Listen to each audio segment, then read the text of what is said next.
Today we delve into the heart of this matter by examining the recent Chandigarh elections. A microcosm of the Indian political landscape, Chandigarh's electoral outcomes have often mirrored the nation's political shifts. The elections in Chandigarh, the city beautiful, are a spectacle of democracy in action.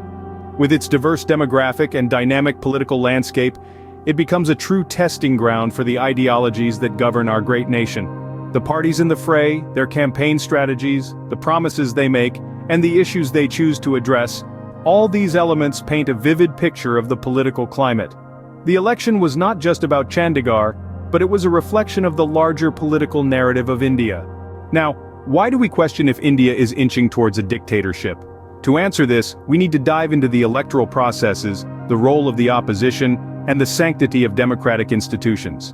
In the Chandigarh elections, there were allegations of heavy-handed tactics, attempts to muzzle the voice of the opposition, and a blatant disregard for democratic norms. These, unfortunately, are not isolated instances, but are becoming a disturbing trend in Indian politics. The opposition parties in Chandigarh faced a daunting task. Their voices were being drowned out, their campaigns were being stifled, and their candidates were being unfairly targeted. These are not the signs of a healthy democracy. The role of democratic institutions is to safeguard the will of the people. But in Chandigarh, there were reports of these institutions being undermined, their authority being eroded, and their autonomy being threatened. This again raises serious questions about the state of our democracy. In conclusion, the Chandigarh elections have served as a mirror, reflecting the state of democracy in India. The signs are worrying.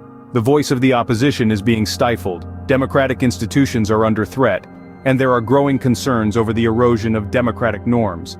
The question, is India inching towards a dictatorship, is not just a matter of academic debate, but a real concern that needs immediate attention. The future of our democracy depends on our ability to protect its principles, uphold its values, and preserve its institutions.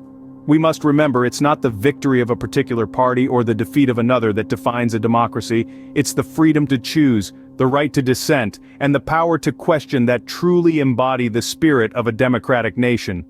The Chandigarh elections have brought these issues to the forefront. They have sparked a conversation that we, as a nation, need to have.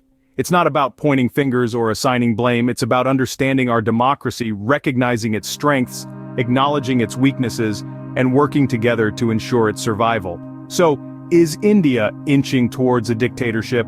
That's a question we all need to ponder upon. The answer lies not just in the political rhetoric, but in our collective actions, our shared beliefs, and our unwavering commitment to democracy.